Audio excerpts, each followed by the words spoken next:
Meu nome é Joaquim e a história que vou contar não é minha. Aconteceu com a minha avó Matilde, lá por 1994, talvez 95. Ela nunca foi de inventar coisas, e até o fim da vida, quando tocava nesse assunto, o olhar dela mudava. Ficava distante, duro, como se estivesse revivendo cada segundo daquilo. Os detalhes que se seguem, os pensamentos mais íntimos dela, minha avó só teve coragem de contar para a minha mãe muito tempo depois, quando já estava perto do fim. Naquela época, ela trabalhava numa confeitaria no centro velho da cidade. Daquelas antigas, sabe? Com balcões de madeira escura arranhada, o piso de ladrilho hidráulico meio gasto no caminho que ia da porta até o caixa e um cheiro que misturava café forte com o doce dos pães e o salgado da fritura. Minha avó servia as mesas. Não era uma pessoa amarga, não ainda, mas já tinha aquele cansaço nos olhos de quem conta moedas no fim do mês e sabe que não vai dar. Havia os clientes de sempre, e entre eles uma senhora, Dona Samara. Ela aparecia 1 ou 2 vezes por semana. Sempre se sentava na mesma mesa do canto e pedia a mesma coisa: um café com leite e um pão na chapa. Era uma mulher de poucas palavras, vestida de um jeito simples, mas com uma postura que não combinava com o lugar. Tinha um jeito quieto nela que incomodava. Ela não olhava para os outros, parecia que olhava através. Numa terça-feira chuvosa, perto da hora de fechar, a tal senhora pagou a conta e saiu. Minha avó foi limpar a mesa, já com a cabeça no ônibus que ia pegar, e sentiu algo com o pano. Em cima da cadeira, encostada na parede, havia uma carteira. Era de um couro vermelho escuro, quase vinho, sem nenhum enfeite. Quando minha avó a pegou, sentiu que o couro era liso demais, quase macio, e estava estranhamente morno, mesmo com o frio que fazia lá fora. O impulso dela foi o de qualquer um. Ela correu para a porta, a carteira na mão. A chuva tinha engrossado e a rua estava quase vazia, mas ela viu. Dona Samara estava parada ao lado de um carro antigo, um carrão escuro, coisa de gente com dinheiro. "Senhora!" minha avó gritou, tentando se proteger da chuva com a mão. "A sua carteira!" A mulher se virou. O motorista já tinha aberto a porta para ela, mas ela ficou ali, parada, olhando para a minha avó do outro lado da rua. E então, ela deu um sorriso. Um sorriso mínimo, que não chegava nos olhos. Um gesto de quem confirma algo. Depois entrou no carro e foi embora, deixando minha avó ali, parada na calçada, com aquela carteira quente na mão e uma sensação ruim. Um aperto no peito que ela não sabia explicar de onde vinha. Ela guardou a carteira no fundo do armário dela, um cacifo de metal que ficava no vestiário dos funcionários. Não abriu de novo. A lógica era simples. A dona sabia onde trabalhava. 1 hora ela voltaria para buscar. Os dias foram passando, viraram 2 semanas. A vida continuou no mesmo ritmo de sempre, servindo mesas, limpando o chão, voltando para casa com os pés doendo. A tal senhora nunca mais apareceu. Aos poucos, a carteira foi se tornando só mais um objeto esquecido. Até que um dia o meu tio, o filho mais novo dela, ficou doente. Uma febre que não baixava, uma tosse que parecia que ia rasgar o peito do menino. O médico do posto de saúde receitou um antibiótico, um daqueles mais fortes e, claro, não tinha para dar. Minha avó foi na farmácia e quando o homem do balcão disse o preço, o chão dela sumiu. Era quase o que ela ganhava numa semana inteira. Faltavam ainda 10 dias para o pagamento. Ela voltou para casa, sentou na cozinha e ficou olhando para o nada. A preocupação com meu tio era uma coisa física, uma pressão na cabeça. Foi nesse momento que a imagem da carteira vermelha voltou. Ela tentou afastar o pensamento. Não era certo, não era dela. Mas a imagem do meu tio, pequeno e fraco na cama, era mais forte do que qualquer princípio. Ela se convenceu de que seria um empréstimo. Assim que recebesse, ela reporia o dinheiro. Ninguém precisava saber. No dia seguinte, chegou no trabalho mais cedo. Foi direto ao vestiário, o coração batendo um pouco mais rápido. Abriu o armário e pegou a carteira. Estava do mesmo jeito, com aquela temperatura estranha. Ela abriu e viu as notas. 5 delas, dobradas. Pareciam novas. Pegou uma, só uma, e guardou o resto. O alívio de poder comprar o remédio foi imediato, mas veio junto com uma pontada de vergonha. 2 dias depois, o menino já estava melhorando. A culpa, no entanto, não tinha passado. Na hora do almoço, Quando o movimento diminuiu, ela foi ao vestiário, mais por desencargo de consciência. Queria ver as 4 notas que sobraram, como que para se lembrar da dívida que tinha. Abriu o armário, pegou a carteira, abriu o fecho e congelou. Lá dentro não havia 4 notas, havia 5. Ela tirou o dinheiro, colocou sobre a banqueta de madeira. Contou 1, 2, 3, 4, 5. A cabeça dela deu um nó. Tinha certeza absoluta de que tinha pegado uma. Ela se lembrava do rosto do farmacêutico, da nota sendo colocada na gaveta. Vasculhou a própria bolsa, os bolsos do uniforme. Nada. O dinheiro não podia ter voltado sozinho, mas estava ali, na frente dela. E pela primeira vez, o sentimento que a carteira lhe causou não foi estranheza ou culpa, foi medo. Ela passou o resto daquele dia com a cabeça em outro lugar. Errou pedidos, derrubou um copo. A imagem daquelas 5 notas não saía de seu pensamento. A primeira reação foi tentar encontrar uma lógica. Será que tinha contado errado no começo? Impossível. Alguém como ela, que vivia de contar trocados, não se enganava com dinheiro. Teria alguém entrado no armário dela? Mais difícil ainda. A chave ficava com ela, pendurada num cordão por dentro da blusa. Não tinha explicação. A carteira deixou de ser um achado e virou um problema. Ela sentia um impulso de se livrar daquilo, jogar num bueiro, deixar em algum lugar público. Mas uma outra parte dela, uma parte que ela mal conhecia, não deixou. A curiosidade era mais forte que o medo. E se... Uma semana se passou. Todos os dias, antes de ir embora, ela abria o armário e conferia a carteira. As 5 notas estavam sempre lá, imóveis, como se zombassem da confusão dela. O medo inicial foi se transformando numa tensão, uma expectativa. Ela precisava saber, precisava ter certeza de que não estava ficando louca. A decisão de fazer um teste foi fria, calculada. Não havia desespero dessa vez, só a necessidade de entender o que tinha nas mãos. Numa tarde, voltando do trabalho, ela parou em frente à vitrine de uma loja de tecidos. Havia uma toalha de mesa ali, uma toalha de um branco impecável, com pequenas flores azuis bordadas na barra. Uma coisa que ela jamais compraria, um luxo inútil para quem mal tinha o que pôr na mesa. Era o objeto perfeito. No dia seguinte, ela pegou outra nota da carteira. A mão não tremeu. O coração estava acelerado, mas era pela adrenalina de fazer uma coisa errada, não pela culpa. Na hora do almoço, ela foi até a loja e comprou a toalha. A vendedora a embrulhou num papel bonito. Minha avó se sentiu poderosa, como se estivesse fazendo algo proibido e especial. Guardou a toalha no fundo do armário junto com a carteira. Agora era só esperar. Aquele foi o dia de trabalho mais longo da vida dela. Cada minuto se arrastava. Quando o gerente finalmente anunciou o fim do expediente, ela quase correu para o vestiário. Esperou todo mundo sair. Sozinha, no silêncio do cômodo pequeno, ela abriu o cacifo. A mão suava um pouco quando pegou a carteira vermelha. Respirou fundo e abriu. 5 notas. O ar pareceu sair de seus pulmões. Não era loucura. Era real. O impossível era real. Ali, naquele momento, em frente ao armário de metal, minha avó fez uma escolha. Ela parou de procurar respostas. Parou de questionar a origem ou o preço daquilo. Ela aceitou. Guardou a carteira na bolsa, junto com a toalha nova, e decidiu que aquele seria o segredo dela. Um segredo só dela com aquilo. Minha mãe conta que, a partir daquela época, notou uma mudança na minha avó. O cansaço no olhar continuava lá, mas agora havia outra coisa por baixo. Uma espécie de brilho, uma certeza perigosa. O dinheiro mudou a maneira como minha avó andava. Antes, ela parecia carregar o peso do mundo nos ombros. Agora, andava mais ereta. A preocupação constante com as contas tinha deixado uma marca nela, uma tensão no rosto que de repente começou a se suavizar. Ela não ficou rica da noite para o dia, nem quis. O medo ainda estava lá, no fundo.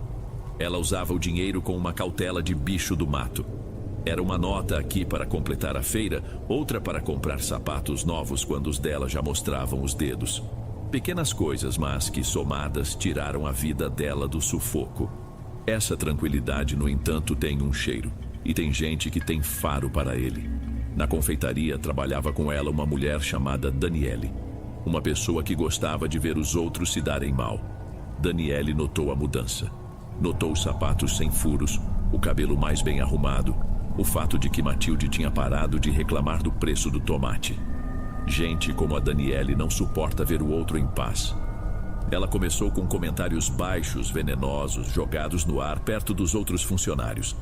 Ué, a Matilde ganhou na loteria e não contou pra ninguém? A vida tá boa, né? Enquanto a gente tá aqui no veneno. Minha avó ouvia e fingia que não era com ela. O que ela podia dizer? O segredo a deixava forte, mas também a deixava sozinha. Ela não tinha como se defender, porque a verdade era indefensável. A situação explodiu numa sexta-feira, fim de mês. Era sempre o pior dia. Movimento alto, todo mundo cansado e com os nervos à flor da pele. No fechamento do caixa, o gerente, um homem prático que odiava problemas, anunciou que estava faltando dinheiro. Não era muito, mas era o suficiente para azedar o fim de semana de todo mundo. Ele perguntou quem tinha tido acesso à gaveta naquele dia. Eram 3 pessoas: ele, Daniele e minha avó. Foi a deixa que Daniele esperava. Ela se fez de ofendida, olhou para o gerente com falsa seriedade e disse com a voz alta o bastante para que todos ouvissem: Olha, seu Afonso, por mim todo mundo aqui pode mostrar a bolsa. Quem não deve não teme, não é? E tem gente por aí que parece que anda com a vida bem mais fácil ultimamente. O olhar dela se cravou na minha avó. O ar ficou pesado. Todos os outros funcionários pararam o que estavam fazendo e olharam também. Seu Afonso, o gerente, suspirou, visivelmente contrariado. Ele só queria ir para casa. Matilde? Ele pediu sem jeito, para acabar com essa história logo. Minha avó sentiu o sangue sumir do rosto. Raiva e pânico subiram pela garganta dela. Negar seria o mesmo que confessar. Com as mãos tremendo, ela pegou a bolsa, colocou em cima do balcão e abriu. Lá dentro, entre um pente e um batom barato, estava a carteira vermelha. Daniele apontou com o queixo. Essa aí também. Seu Afonso pegou a carteira sentindo o couro liso. Ele abriu e viu as 5 notas altas perfeitamente dobradas. Ele olhou para a minha avó, depois para o dinheiro, depois para o valor que faltava no caixa, que não era nem 1/5 daquilo, mas não importava. Para um homem como ele, a conta era simples: dinheiro faltando no caixa e uma funcionária pobre com os bolsos cheios. A pergunta ficou ali no ar, pesada, como uma garçonete, que ele sabia que vivia apertada. Tinha tanto dinheiro vivo guardado daquele jeito. O silêncio na confeitaria foi a pior parte. Ninguém disse nada, mas todos os olhares a condenavam. Seu Afonso fechou a carteira com um estalo seco e a empurrou de volta para ela sobre o balcão. Ele não a humilhou, não gritou. Foi pior. Olhou para ela com uma espécie de decepção cansada e disse baixinho: Matilde, amanhã você não precisa vir. Passe no escritório depois do almoço para acertar suas contas. E foi isso. Ela não tentou se defender. O que diria? Que a carteira era mágica? Seria demitida e ainda sairia como louca. Juntou suas coisas, sentindo as costas queimarem com os olhares de Daniele e dos outros. A caminhada até o ponto de ônibus foi uma tortura. A raiva que sentia era tão grande que a deixou enjoada.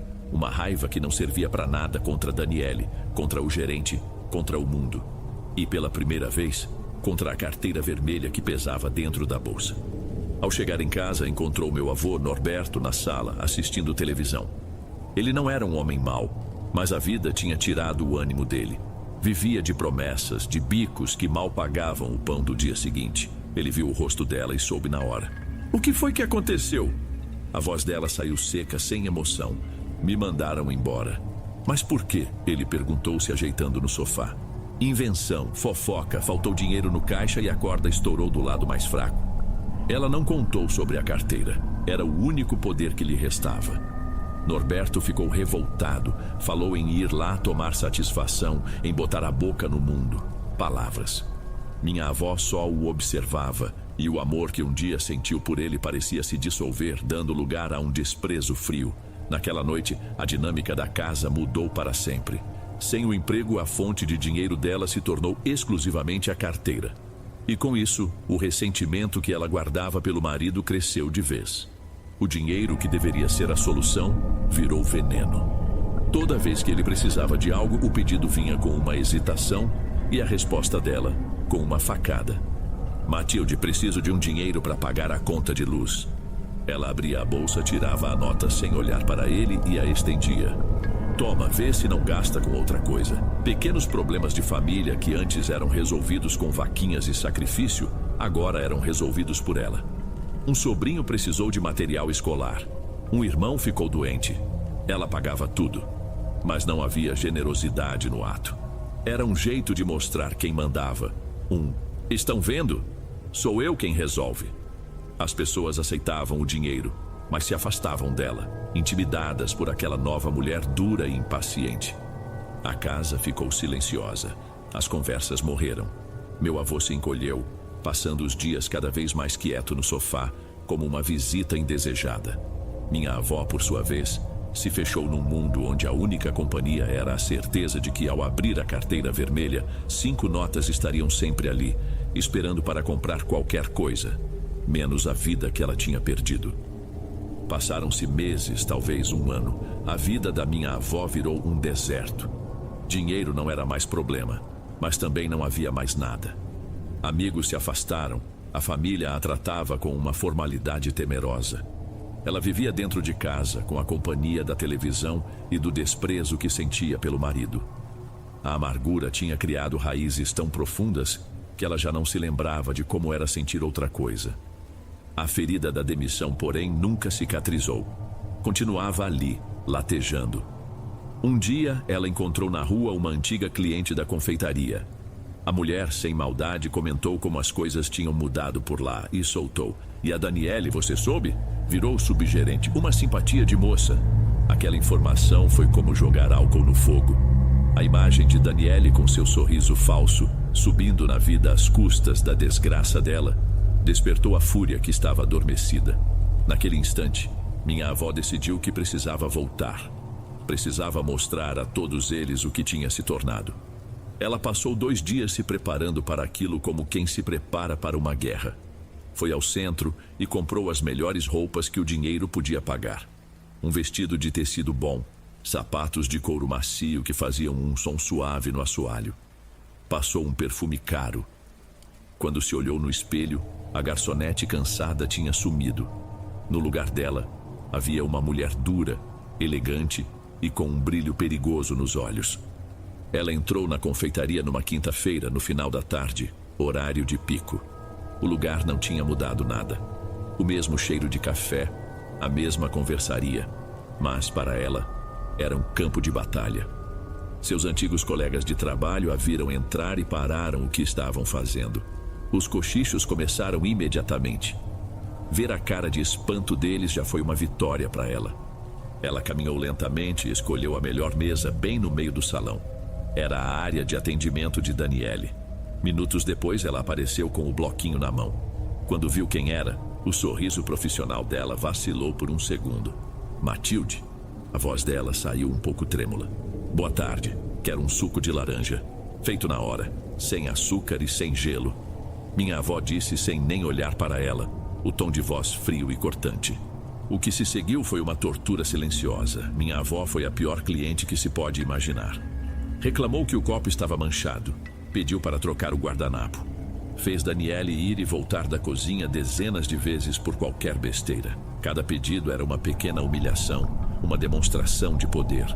Ela comeu devagar, saboreando a raiva que via crescendo na cara da Daniele. Ficou ali até o último cliente ir embora. O gerente, o mesmo seu Afonso, olhava de longe sem coragem de intervir. Minha avó forçou todos a esperarem por ela, sentindo o peso de sua presença. Quando finalmente se deu por satisfeita, ela fez um sinal com a mão. "A conta, por favor." Daniele a trouxe batendo a caneta no papel com raiva contida. Minha avó olhou o valor, deu um sorriso de canto e abriu a bolsa para o golpe final. Pegou a carteira vermelha, pronta para tirar uma nota alta e jogá-la na mesa. O fecho da carteira fez um clique suave quando ela o abriu. Era a hora da grande cena dela. Mas o que ela viu dentro não foi o brilho das notas. Foi o nada. Um forro de tecido escuro, liso, vazio. O sorriso no rosto dela se desfez. A primeira reação foi uma confusão irritada. Ela enfiou o dedo buscando, achando que as notas poderiam ter se prendido em algum canto. Mas não havia cantos. Era só um vácuo. Ela sacudiu a carteira discretamente por baixo da mesa. Nada. O calor familiar do couro tinha sumido. A carteira em sua mão parecia um objeto morto, uma casca oca. Um pânico subiu e travou o corpo dela. O mundo ao redor pareceu perder o som. O barulho dos funcionários varrendo o chão, o tilintar dos copos sendo guardados, tudo ficou distante. Daniele, que observava cada movimento, percebeu a mudança na mesma hora. O olhar de inveja dela se transformou numa expressão de puro prazer. Algum problema, dona Matilde? A voz dela era puro veneno, o dona soando como um insulto. O gato comeu o seu dinheiro? Minha avó não conseguiu responder. A garganta tinha fechado. Com as mãos agora visivelmente trêmulas, ela começou a procurar na bolsa, uma busca desesperada e sem esperança. Virou o conteúdo sobre a mesa. Um pente, as chaves de casa, um lenço de papel amassado e algumas moedas que não pagavam nem o cafezinho que ela tinha pedido. A mulher rica e poderosa se desfez em segundos, revelando a mesma Matilde de antes, só que agora desamparada e exposta. O gerente se aproximou da mesa, a paciência dele claramente no fim. Alguma dificuldade, senhora? Antes que minha avó pudesse sequer pensar numa mentira, Daniele respondeu por ela, com um sorriso cruel. A madame aqui veio fazer teatro, seu Afonso. Consumiu o que quis e agora parece que não tem como pagar a conta. Deu o golpe. A palavra golpe foi como um tapa na cara. A humilhação foi tão grande, tão completa, que desligou o cérebro da minha avó. Ela não pensou. Num movimento brusco, empurrou a cadeira para trás, que arrastou no piso com um ruído violento. Sem olhar para o rosto de ninguém, ela se virou e correu. Correu como se a confeitaria estivesse em chamas. Ela atravessou a porta e disparou pela rua escura, os sapatos novos machucando seus pés, o ar faltando em seus pulmões. Não olhou para trás. Correu por quarteirões, movida apenas pela vergonha e pelo pânico, até não aguentar mais. Encostou-se no muro de um prédio, ofegante, escondida na penumbra. O poder que a sustentou por tanto tempo, que a encheu de arrogância e a levou até ali, tinha sumido bem no instante de sua maior arrogância. A carteira estava vazia, e ali, sozinha na rua fria, minha avó percebeu que ela também estava. Depois de um tempo, o frio da noite a fez se mexer. Ela não sabia que horas eram. A cidade estava se esvaziando, e o silêncio do centro à noite tem um peso diferente. Ela tinha que ir para casa, mas não tinha um tostão para o ônibus, teria que andar, a caminhada seria longa. Com os pés latejando dentro dos sapatos caros, ela começou a jornada de volta.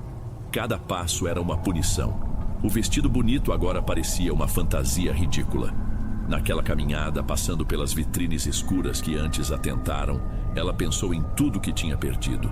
Não o dinheiro, mas as coisas que o dinheiro tinha empurrado para fora da vida dela. A paz, o respeito próprio, o calor do que um dia foi um lar. Quando já estava a meio caminho, passando por uma praça mal iluminada, ela viu algo caído perto de um ponto de ônibus. A bolsa dela. Provavelmente a jogaram na rua depois que ela fugiu. O coração dela deu um pulo. Com uma hesitação que era quase medo, ela se aproximou e a pegou. As chaves estavam lá, o pente, o batom e, no fundo, a carteira vermelha. Ela sentou no banco do ponto de ônibus, sob a luz amarelada de um poste. Segurou a carteira. O couro não estava mais frio. Tinha de novo aquela temperatura morna, quase viva. Por um momento, uma faísca de esperança idiota tentou acender dentro dela. Talvez tivesse sido um engano, um aviso. Com o coração na boca, ela a abriu pela última vez. Não estava vazia, estava cheia, mais cheia do que nunca. Mas não eram as notas que ela conhecia. Eram notas de cruzeiros, de cruzados, dinheiro velho de outras épocas, com figuras de presidentes que já nem estavam mais no poder, cédulas que não compravam mais nem uma bala. O poder da carteira tinha se perdido no tempo, continuava funcionando, mas num passado que não existia mais. A magia tinha virado lixo. Naquele momento, olhando para aquele dinheiro inútil, minha avó começou a rir. Não foi uma risada de alegria, foi um som seco quebrado, O som de quem finalmente entende uma piada cruel que foi contada às suas custas. Ela entendeu que o poder nunca esteve no dinheiro, mas na ruína que ele causava. E ela não queria mais fazer parte daquilo. Ela se levantou, caminhou até a lixeira de metal que ficava na esquina da praça e, sem nenhuma cerimônia, soltou a carteira lá dentro. O objeto fez um barulho oco ao cair. Ela não olhou para trás. Continuou seu caminho para casa e, pela primeira vez em muito tempo, se sentiu leve. A amargura não foi embora naquela noite. Deixou cicatrizes que ela carregou para sempre. Mas a maldição tinha finalmente acabado.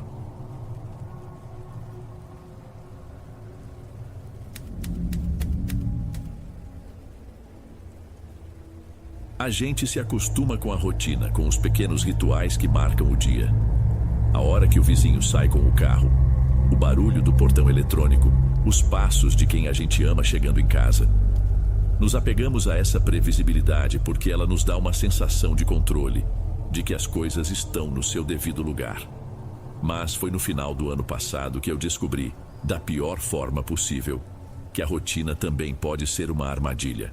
E que às vezes, o que parece familiar é só uma máscara para algo que não deveria estar ali. Meu nome é Ivan. Naquela época, a minha vida era uma bagunça controlada, ou pelo menos era isso que eu gostava de pensar. Eu estava no último semestre da faculdade de arquitetura, e a entrega do trabalho final estava me consumindo. A sala de estar da minha casa tinha virado um ateliê improvisado. A mesa de jantar, que mal usávamos, estava coberta por uma manta de plástico cheia de respingos de cola, estiletes, réguas de metal e pedaços de papel-pluma. No centro de tudo, no meio de toda a bagunça, estava a maquete. E não era um projeto qualquer. A proposta dos professores era criar uma intervenção na nossa própria moradia. Então, ali, em escala, estava a minha casa. Um sobrado geminado igual a tantos outros do bairro, mas reproduzido nos mínimos detalhes. Cada janela, cada porta, o pequeno jardim que minha mãe, Cláudia, cuidava com tanto carinho.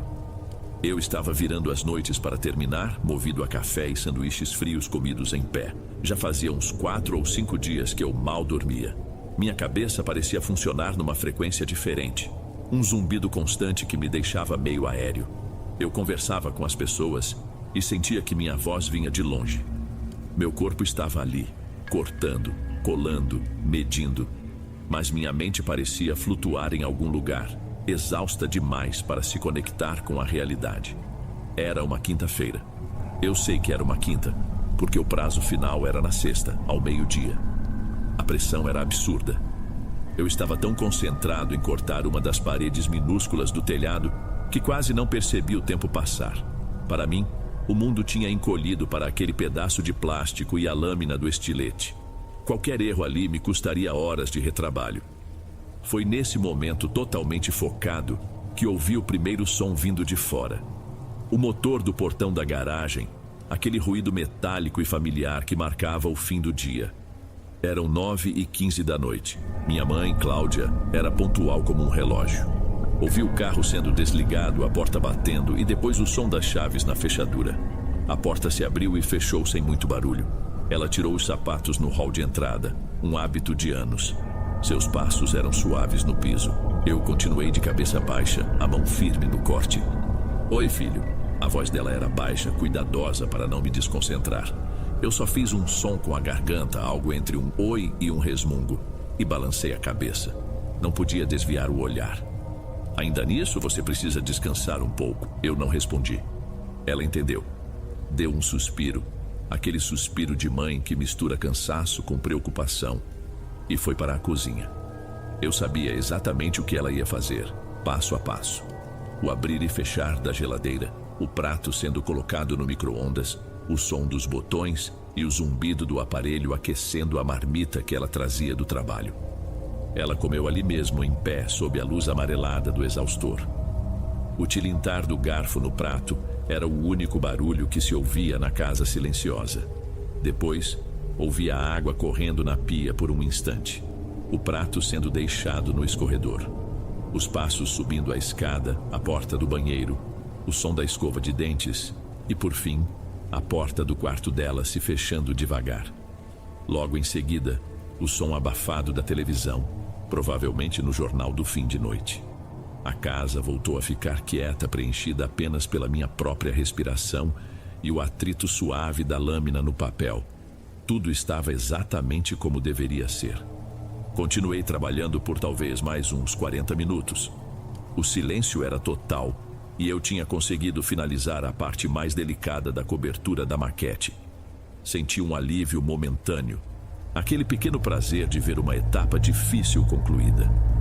Estiquei as costas e senti uma dor surda. Foi quando eu ouvi de novo o som do motor do portão da garagem. Meu primeiro pensamento não foi de medo, foi de estranheza. Achei que talvez ela tivesse esquecido alguma coisa e precisou sair de novo, sei lá.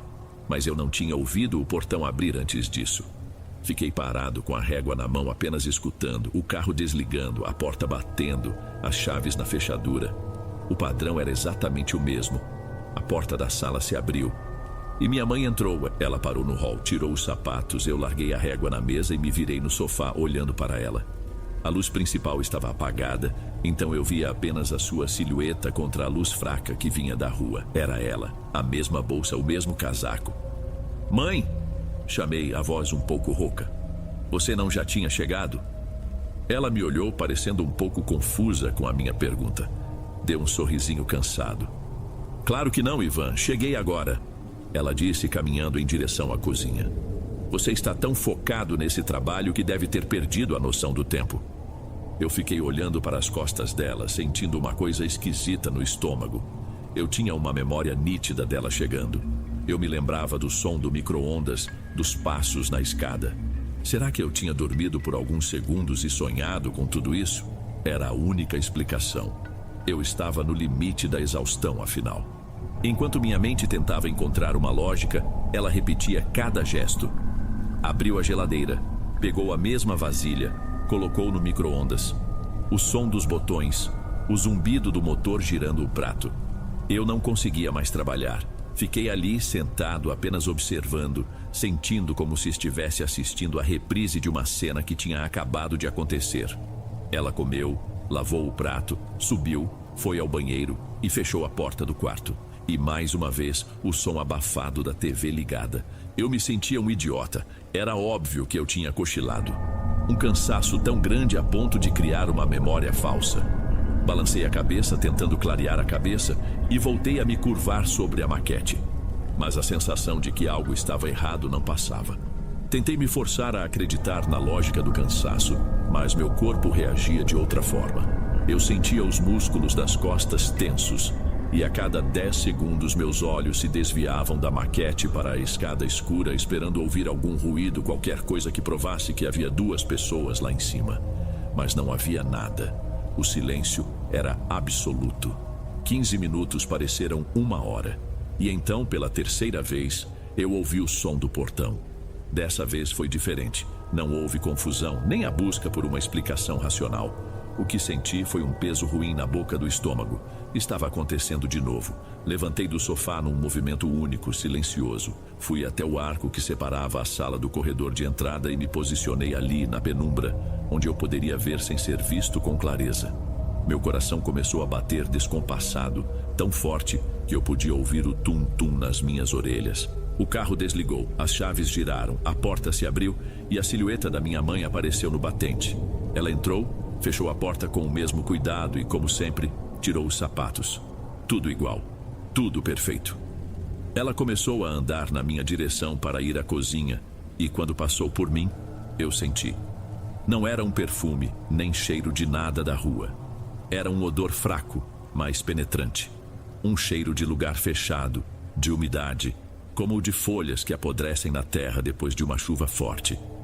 Meu corpo inteiro se tensionou. Era um cheiro que não tinha absolutamente nada a ver com a minha mãe, com o escritório onde ela trabalhava, com nada do nosso mundo. Ela não me olhou. Passou direto, com os olhos fixos num ponto invisível à sua frente, e começou a repetir o mesmo roteiro mecânico na cozinha. Eu não conseguia me mexer. O ar parecia mais ralo, difícil de puxar para os pulmões. Desesperado por algo real, algo que fizesse sentido, meu olhar correu pelo caos da minha mesa de trabalho e pousou na maquete, na minha casa em miniatura. E foi quando eu vi. Ali, no pequeno degrau da porta de entrada da casinha, havia um objeto minúsculo e escuro. Algo que eu tinha certeza absoluta que não tinha colocado ali. Me aproximei, as pernas trêmulas. Era uma chave minúscula de metal, com um aspecto enferrujado e antigo. E ela estava ali, como se sempre tivesse feito parte do projeto. A descoberta daquela chave em miniatura foi como se uma chave virasse na minha cabeça. Todo o cansaço, toda a névoa mental, tudo isso desapareceu. E de repente tudo ficou terrivelmente claro. Não era um sonho. Eu não estava delirando. Havia algo na minha cozinha, e essa coisa usava o rosto da minha mãe. E a minha mãe de verdade, a primeira que chegou. Onde ela estava? Uma ideia horrível me passou pela cabeça. E se aquela primeira também não fosse ela? E se minha mãe ainda não tivesse chegado? Não. Eu precisava saber. Precisava ter certeza. Com a imagem daquela coisa de cheiro úmido se movendo no andar de baixo, tomei a decisão mais difícil daquela noite. Eu tinha que subir. Tinha que ir até o quarto dela. Cada degrau da escada era um risco. O assoalho de madeira da nossa casa sempre rangia em alguns pontos, e eu conhecia cada um deles. Subi colado na parede, pisando com a ponta dos pés, mal respirando. Os sons da cozinha continuavam, o tilintar de talheres, um copo sendo colocado na pia. Sons banais que agora pareciam saídos de um filme de terror. Minha única preocupação era que aquela coisa não me ouvisse. Cheguei ao corredor do segundo andar. A porta do quarto da minha mãe estava fechada como eu me lembrava. Por baixo dela, uma fresta de luz da TV dançava, e o som do noticiário chegava até mim, baixo e distorcido. Minha mão suava frio quando toquei na maçaneta. Girei-a com uma lentidão que parecia durar uma eternidade, sentindo cada estalo minúsculo do mecanismo. Empurrei a porta, só um pouco, o suficiente para criar uma fresta para espiar. A luz da televisão iluminava o quarto em pulsos azuis e brancos. E ali, na cama, deitada de lado, estava ela, minha mãe. A respiração dela era suave, profunda, o peito subindo e descendo num ritmo calmo. Ela estava dormindo. Dormindo há um bom tempo pelo jeito que estava. Um alívio imenso e doentio me inundou, mas durou apenas um segundo, pois logo em seguida o medo veio com tudo. Se ela estava ali, segura, dormindo, o que era aquilo que continuava a se mover pela minha cozinha, fingindo ser ela? Fechei a porta com o mesmo cuidado de um cirurgião, o coração batendo com tudo no peito. Recuei pelo corredor, passo a passo. Eu estava preso no andar de cima.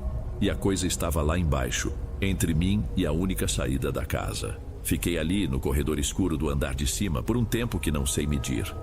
Minha mente corria, tentando processar a situação. Eu tinha uma entidade imitando minha mãe na cozinha, e a minha mãe de verdade dormindo a poucos metros de mim. O que eu podia fazer? Ligar para a polícia? O que eu diria? Que minha casa foi invadida por uma cópia da minha própria mãe? Me internariam na hora.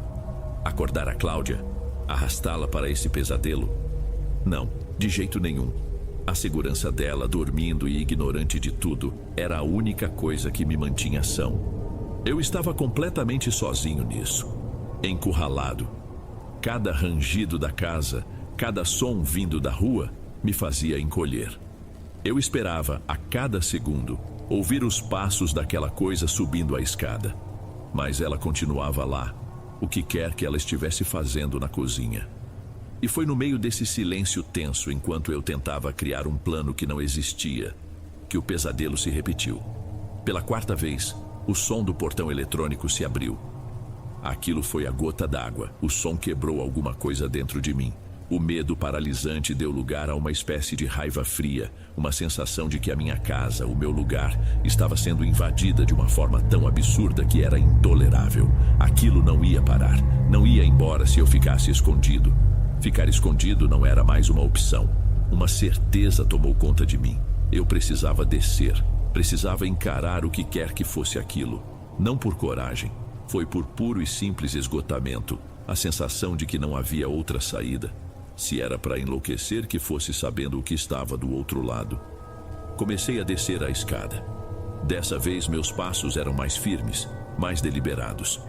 Eu ainda tentava não fazer barulho, mas não era mais a minha prioridade. Minha prioridade era chegar lá embaixo. Enquanto descia, ouvi a sequência já gravada na minha mente. O carro desligando, a porta batendo, as chaves na fechadura. O timing era perfeito. Cheguei ao último degrau no exato momento em que a porta da sala se abriu. Me escondi no vão da escada, um recuo escuro que me dava visão do hall de entrada. Meu corpo todo vibrava, uma mistura de adrenalina e pavor. O silêncio vindo da cozinha era absoluto, como se o cômodo tivesse sido esvaziado para receber a nova chegada. Todo o meu foco estava na porta e na silhueta que pela quarta vez entrou na minha casa. A figura entrou e fechou a porta. Eu me encolhi ainda mais no vão da escada, tentando ficar o mais escondido possível na escuridão. Ela se abaixou para tirar os sapatos, e a normalidade daquele gesto, repetido pela quarta vez, era a coisa mais apavorante do mundo. Mas depois de deixar os sapatos alinhados perto da porta, algo mudou. Ela não continuou o caminho para a cozinha. Em vez disso, ficou ali, parada, no meio do hall de entrada, perfeitamente imóvel. O silêncio na casa era total. Eu prendia a respiração esperando, mas ela não se mexia. Foram 10, talvez 20 segundos que pareceram 1 hora. Ela estava de costas para mim, mas eu sentia, com cada fibra do meu corpo, que ela sabia que eu estava ali. A atmosfera na sala ficou pesada, carregada de uma expectativa terrível. Então, lentamente, como uma estátua ganhando vida, ela começou a virar a cabeça na minha direção. Não o corpo, só a cabeça. O movimento era fluido, mas antinatural, sem o menor tremor. E ela me encarou. Eu saí das sombras, não sei porquê, talvez por instinto, talvez porque se esconder não fazia mais sentido. Dei um passo à frente para a luz fraca que vinha da sala, e sob a luz fraca, eu vi seu rosto. Era o rosto da minha mãe, mas era como olhar para uma daquelas máscaras de cera hiperrealistas. A pele era lisa demais, sem as pequenas marcas de expressão que eu conhecia tão bem. Os olhos estavam abertos numa medida que era quase imperceptivelmente maior que o normal, e eles não piscavam. Refletiam a luz da sala como 2 bolas de vidro escuro. E o sorriso... Meu Deus, o sorriso. Era um arco perfeito, esticado de um canto ao outro da boca, mas não havia calor, não havia vida. Era um desenho de um sorriso, uma imitação grotesca colada no rosto de uma boneca. Meu corpo não me obedecia. Eu queria gritar, correr, mas tudo o que consegui foi ficar ali, parado, enquanto um tremor violento tomava conta das minhas pernas. A coisa deu um passo na minha direção. O movimento do seu corpo não estava certo. Era rígido, quebrado, como se cada junta estivesse se movendo de forma independente. Ela levantou uma das mãos devagar. Eu recuei instintivamente, batendo as costas na parede da escada. Mas ela não tentou me tocar. Apenas levou o dedo indicador aos lábios naquele sorriso pavoroso, no gesto universal de quem pede silêncio. Um gesto que dizia tudo. Ela sabia, sabia que eu sabia, sabia da minha mãe dormindo lá em cima. Era uma ameaça, um aviso, um jogo doentio.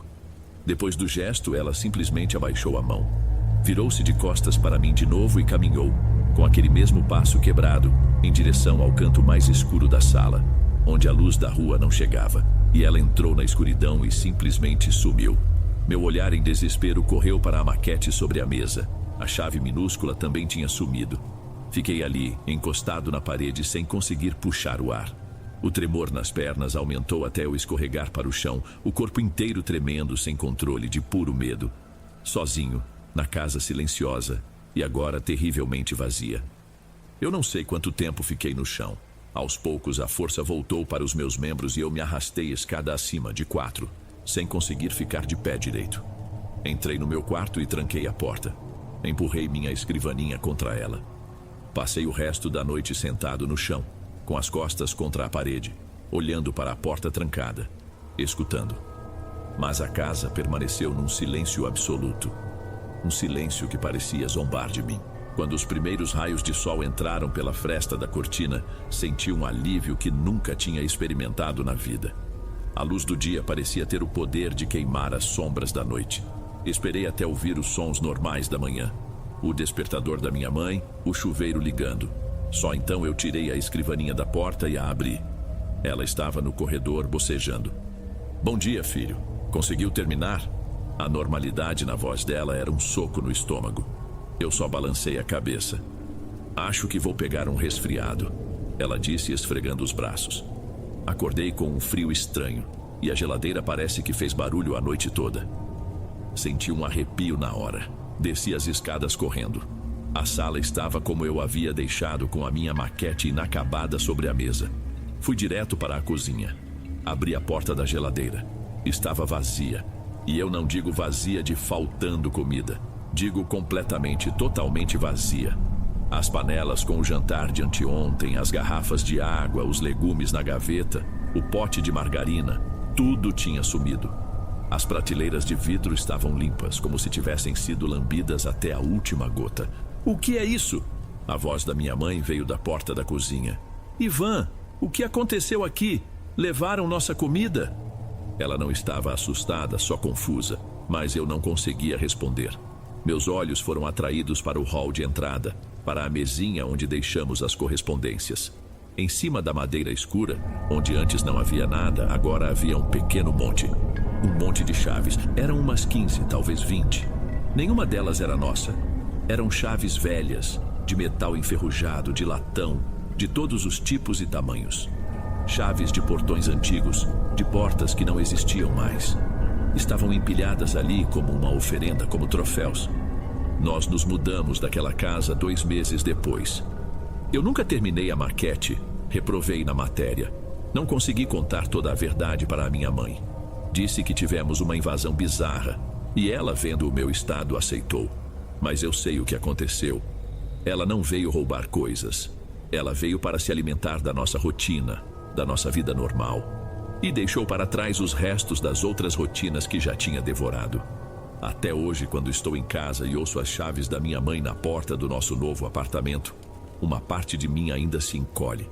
E eu espero por um segundo que parece uma eternidade, para ter certeza de que é mesmo ela que vai entrar.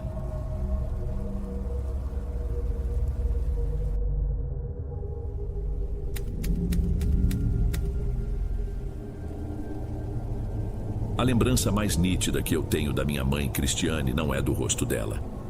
É do som da chave girando na fechadura no fim da tarde. Aquele barulho significava que o mundo voltava a ter um centro, que eu não estava mais sozinho. Meu nome é Arthur, e a história que vou contar é a dela, e a minha também. Nós morávamos numa daquelas vilas antigas, um corredor comprido com casas coladas umas nas outras, onde a vida de todo mundo meio que se misturava no varal de roupas compartilhado. Era só nós dois. Minha mãe trabalhava muito, o dia inteiro fora, e eu me acostumei desde cedo a me virar. A chegar da escola, esquentar o almoço que ela deixava pronto e fazer a lição na mesa da cozinha, esperando pelo som da chave. Ela era tudo para mim, mas hoje, olhando para trás, consigo ver a solidão que a acompanhava como uma sombra. Cristiane não sabia ficar só. De tempos em tempos, um homem diferente aparecia. Um sentava no sofá e assistia futebol. Outro tentava me ensinar a desenhar. Nenhum durava. As discussões começavam baixinho.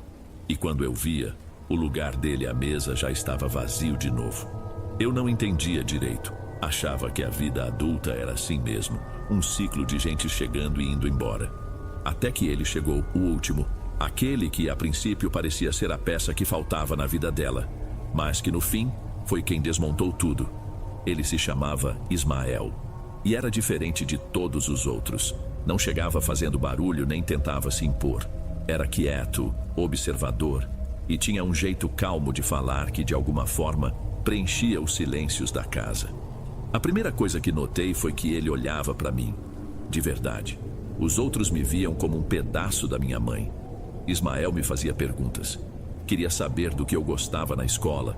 Me ensinava a fazer uns truques com moedas que me deixavam impressionado. Pensa num bicho qualquer, Arthur. Não fala qual é. Ele dizia com um sorriso de canto de boca, os olhos fixos nos meus. Eu me concentrava em um cachorro, um gato, qualquer coisa. E ele, depois de uns segundos, falava o nome do animal. Sempre acertava. Para um menino da minha idade, aquilo era pura mágica.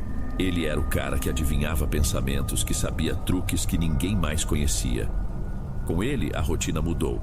Às vezes, no fim de semana, ele aparecia com o carro e nos levava para tomar sorvete ou passear num parque mais longe de casa. Eram coisas simples, mas que para mim e para minha mãe pareciam uma vida de cinema.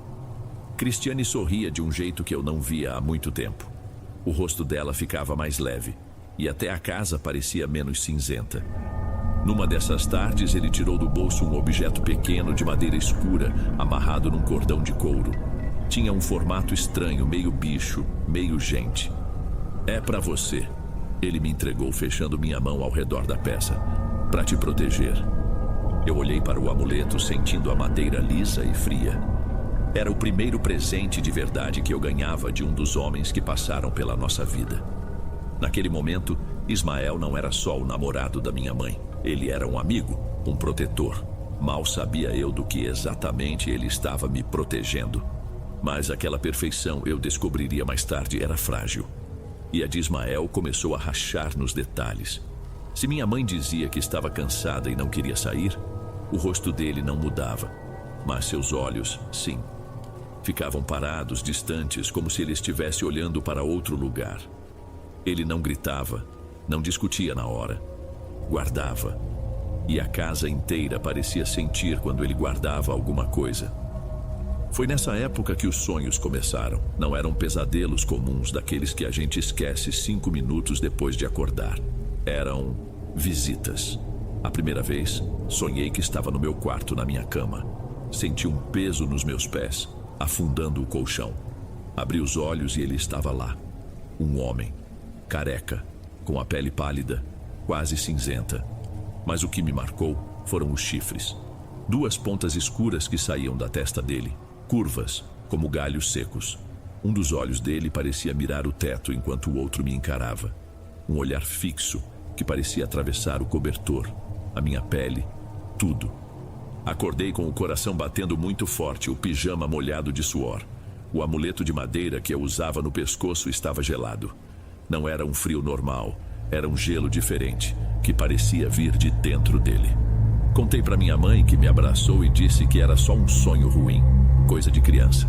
Mas eu sabia que tinha algo a mais, porque na noite anterior eu tinha acordado com os dois discutindo na sala. As vozes eram sussurros nervosos e eu ouvi Cristiane dizer que Ismael a assustava às vezes. A coincidência era clara demais. As brigas deles eram o gatilho. Quando os dois estavam bem, eu dormia em paz. Quando o silêncio tenso de Ismael tomava conta da casa, o homem de chifres voltava. Às vezes ele estava no corredor, às vezes no pátio da vila me olhando pela janela.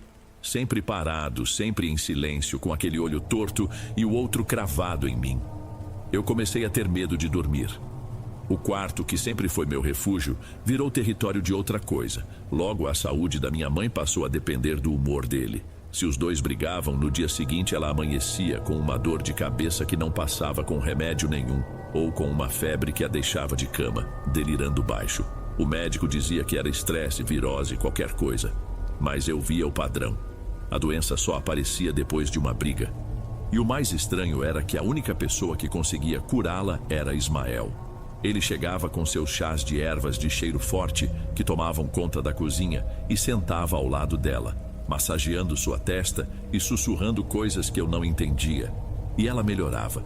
Em questão de horas, a febre baixava, a dor sumia. Era como se ele tivesse um interruptor para o bem-estar dela. A casa também começou a mudar. Ele trazia pequenos saquinhos de tecido colorido, amarrados com barbante, e dizia para Cristiane guardar nas gavetas, para chamar dinheiro ou proteger da inveja. Velas de cores que eu nunca tinha visto em mercado nenhum começaram a aparecer nos cantos, junto com pequenas estátuas de barro com rostos retorcidos. Eu sentia uma repulsa daquelas coisas. Evitava até passar perto. O nosso lar estava deixando de ser nosso, estava virando um altar para algo que eu não conhecia. A prova de que o mal não vivia mais só nos meus sonhos veio numa terça-feira à noite. Cristiane tinha saído com ele. Eu estava na sala, terminando um trabalho da escola na mesa de jantar. A luz do abajur criava um círculo amarelado no meu caderno e deixava o resto da casa no meio escuro. A porta do quarto da minha mãe estava entreaberta. Olhei naquela direção, sem motivo nenhum. E foi quando eu vi. Debaixo da cama dela, no espaço escuro entre o colchão e o chão, um rosto me olhava de volta. Era pálido, largo e tomava quase toda a altura daquele vão. Os olhos eram enormes, perfeitamente redondos e sem piscar. A boca estava aberta num sorriso que mostrava todos os dentes, amarelados e sujos na base. Não se mexia, só estava ali, sorrindo para mim da escuridão. Fiquei sem ar. A cadeira arrastou no chão quando me levantei de um pulo, e eu corri. Abri a porta da vila e desatei a correr pelo corredor, só parando quando uma dor aguda me dobrou no meio, como se eu tivesse levado um soco no estômago. Fiquei ali, curvado, tentando puxar o ar até eles chegarem.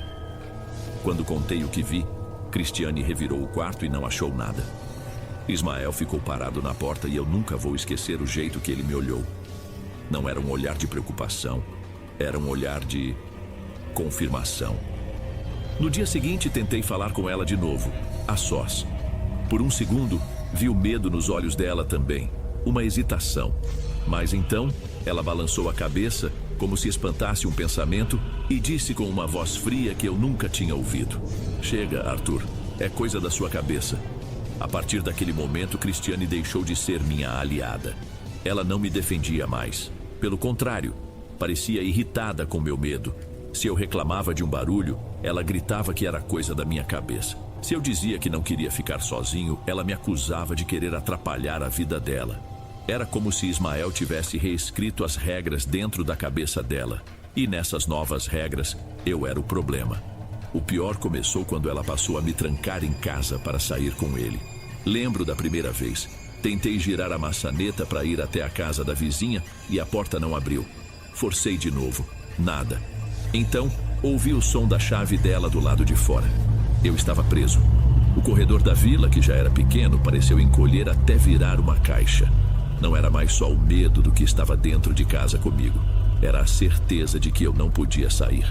Nessas horas, a casa ganhava vida. Eu ouvia arrastares de móveis no quarto dela, mesmo sabendo que não tinha ninguém lá. Passos lentos no corredor. E o pior, o rádio. Tínhamos um radinho velho de pilha na cozinha que quase nunca usávamos. Ele começou a ligar sozinho. No começo era só um chiado, uma estática alta que rasgava o silêncio. Tentei tirar as pilhas, mas na vez seguinte ele ligou do mesmo jeito. Então, no meio da estática, eu comecei a ouvir uma voz. Era um sussurro seco, arrastado, como o de alguém com a garganta cheia de areia. E a voz dizia meu nome: Arthur, bem devagar. Eu me encolhia no sofá, tapando os ouvidos com toda a força, mas a voz parecia entrar direto na minha cabeça. Eu chorava sem fazer barulho. Aprendi a fazer isso. Sentia uma presença constante nas minhas costas, como se alguém estivesse parado bem atrás de mim, observando cada movimento. Eu fechava todas as portas dos cômodos e ficava no menor espaço possível, a sala, tentando me convencer de que era só eu ali. Mas eu sabia que não era. Aquele lugar tinha deixado de ser um lar. Tinha virado uma jaula e o bicho estava solto comigo lá dentro. O som da chave da minha mãe na porta, que antes era minha salvação, agora só anunciava a chegada da minha carcereira. Aconteceu numa manhã de quinta-feira. Eu já estava com o uniforme da escola pronto para sair quando Ismael apareceu na porta do meu quarto. "Hoje você não vai", ele disse, a voz sem emoção. "Sua mãe não está bem. Preciso da sua ajuda para uma limpeza." Um mal-estar imediato tomou conta do meu estômago. Eu não queria, mas não tive coragem de recusar. Ele me pegou pelo braço, a mão dele firme, e me guiou até o quarto dos dois. O que eu vi ali, eu nunca mais vou esquecer. Minha mãe estava deitada de costas, mas completamente dura. O pescoço dela estava jogado para trás, a boca entreaberta e os olhos arregalados olhavam fixamente para o teto. Não parecia respirar, apenas emitia um som baixo e contínuo, um ronco que vinha do fundo da garganta. Ismael me posicionou ao lado da cama, apertando meu braço com força para que eu não saísse do lugar. Então ele começou a rezar. Não eram as rezas que eu ouvia na casa da minha avó. As palavras eram estranhas, guturais, e saíam da boca dele num tom grave, que parecia fazer o ar do quarto vibrar.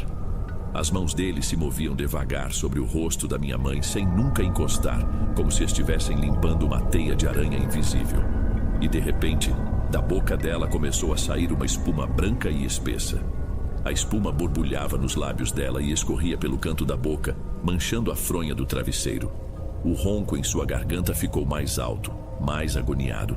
Eu queria fechar os olhos, queria vomitar, queria gritar, mas não conseguia. O aperto de Ismael no meu braço era uma âncora me prendendo àquela cena. Eu sentia as lágrimas escorrendo pelo meu rosto, o ar me faltando, enquanto observava minha mãe naquele estado, mais parecida com um bicho do que com uma pessoa. Durou uma eternidade, mas devem ter sido só alguns minutos. De repente ele parou. O silêncio que se seguiu foi quase tão horrível quanto o barulho de antes. Ele soltou meu braço, olhou para mim como se nada tivesse acontecido e disse com a maior calma do mundo: vai na padaria comprar pão pra gente tomar café. Saí do quarto e andei até a porta da vila sem nem pensar direito. A luz do sol na rua parecia errada, forte demais. As vozes das pessoas, o barulho dos carros, tudo soava distante, abafado. Eu tinha acabado de ver algo que não pertencia a este mundo, e agora precisava escolher entre o pão de sal e o pão doce. Depois daquele dia, minha mãe começou a sumir. Passava 2, 3 noites fora. Eu ficava sozinho na casa, que agora parecia um túmulo cheio daquelas tralhas do Ismael. E foi nesse vazio que a coisa que me assombrava decidiu dar um passo além. Começou como uma sombra no corredor. Eu via um vulto passando, vestindo o roupão de flanela azul que Cristiane usava para dormir. Meu coração pulava, achando que ela tinha chegado. Mas a figura se movia de um jeito esquisito, meio curvada, arrastando os pés. Uma noite ouvi uma risada vindo da sala. Uma risada seca, oca, que não tinha nada da alegria da minha mãe. O medo me impedia de ir olhar, mas a curiosidade era mais forte. Espiei pela fresta da porta do meu quarto e a vi. Ou melhor, aquilo. Estava sentado no sofá, de costas para mim. Era o corpo da minha mãe, o cabelo dela, o roupão dela. Mas não era ela. Aos poucos aquilo virou a cabeça na minha direção. O rosto era uma versão horrível do dela. Os traços eram os de Cristiane, mas a pele era cinzenta, os olhos fundos e sem vida. E saindo por entre os fios de cabelo, eu via as pontas escuras e retorcidas dos chifres. A boca se abriu no mesmo sorriso do rosto debaixo da cama, com os dentes amarelados à mostra. Meu cérebro travou. Parte de mim queria correr e abraçar minha mãe. A outra parte queria gritar até perder a voz. Às vezes eu acordava com a sensação de uma respiração quente na minha nuca. E quando virava, aquele rosto estava a centímetros do meu, no travesseiro ao lado. Em uma noite de desespero, saí correndo e bati na porta de Dona Rosa, a vizinha do fim do corredor. Eu mal conseguia falar, só chorava e apontava para a minha casa. Ela me acolheu, me deu um copo de água com açúcar e me olhava com uma pena que me cortava o peito. Aquele homem não me cheira bem, menino. Desde que ele apareceu, sinto uma coisa ruim vindo da casa de vocês. Às vezes, bem de noite, parece que ouço uns sussurros daí de dentro. Ela disse, enquanto afagava meu cabelo. Ela teve coragem de entrar comigo, revistou cada canto, olhou debaixo das camas, abriu os armários. Não havia nada. Claro que não havia. Aquela coisa só aparecia para mim. Quando Dona Rosa foi embora, a criatura estava sentada na cadeira da cozinha me esperando com aquele sorriso vitorioso no rosto. Eu não estava mais lutando contra um monstro. Estava lutando contra a imagem da minha própria mãe. Uma manhã eu acordei e a casa estava vazia de novo, mas dessa vez foi diferente. A bolsa da minha mãe estava jogada na cadeira da sala, com a carteira e o celular dentro. Ela nunca, jamais, saía sem a bolsa. O dia passou e a noite veio. E pela primeira vez em meses, a casa ficou em silêncio. Nenhum passo, nenhuma voz no rádio, nenhuma sombra. O monstro tinha desaparecido junto com ela, mas o vazio que ficou era quase pior. Era uma quietude fria de fim de festa. Depois de 3 dias, a vizinha, Dona Rosa, me levou para a casa dela e ligou para o meu tio. Eu não entendia direito o que estava acontecendo. Só sentia um peso no peito que mal me deixava respirar. Meu tio chegou, me abraçou e a partir daí não me lembro direito dos dias seguintes e de uma espera que parecia não ter fim. A notícia chegou quase um mês depois. Tinham encontrado minha mãe. Ou melhor, o que restou dela. Eu tinha só 11 anos, mas entendi que ela não voltaria mais. Ismael nunca foi encontrado. Sumiu do mapa como se nunca tivesse existido e deixou para trás só dor e um monte de perguntas sem resposta. Hoje, mais de 15 anos se passaram. Eu cresci, tentei seguir em frente, mas a cicatriz continua aqui. Há noites em que ainda sonho com aquele rosto de chifres, com um sorriso de dentes amarelos. Penso se Ismael era um bruxo, um louco ou algo pior, e se minha mãe foi só um sacrifício no jogo doentio dele. Semana passada, arrumando umas caixas velhas que vieram da casa do meu tio, encontrei um pequeno pote de metal. Dentro, empoeirado, estava o amuleto de madeira escura que Ismael me deu tantos anos atrás. Peguei o objeto na mão, o formato estranho ainda familiar. E foi então que eu ouvi. Vindo do canto mais escuro do meu quarto, um chiado baixo e intermitente. O som que eu conhecia muito bem. Um rádio fora de estação.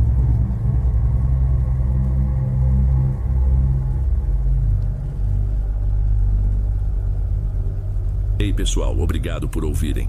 Clique no sininho de notificações para ser alertado de todas as futuras narrações. Lanço vídeos novos todos os dias por aqui. Espero te ver nos próximos.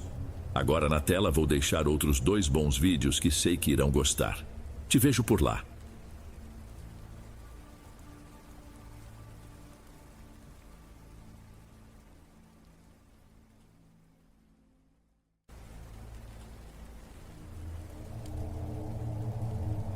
Antes de irmos para o próximo relato, se você é novo por aqui, não se esqueça de se inscrever no canal e ativar o sininho para receber as próximas histórias.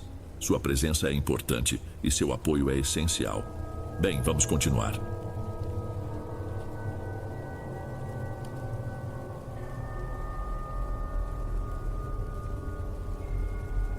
Antes de irmos para o último relato, se ainda estiver por aqui, comente o horário que está assistindo.